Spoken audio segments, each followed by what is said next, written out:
How to add send gift button on Instagram. Hello everyone, this is a Hazel here to assist you today. Without any delay, let's get started. First of all, open Instagram application on your device.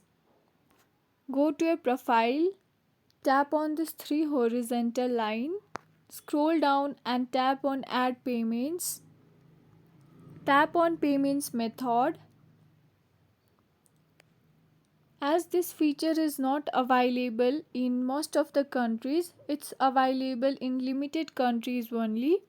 So here in my case it's not available, but in your case it might be available. So you can go and enable the payment method, and whenever you will add any post to your Instagram, you will get the option of add gift option. So that's all. Thank you for watching. If you enjoyed this video, please like, subscribe and hit the bell for the updates. That's all for now, and I'll catch you in the next one.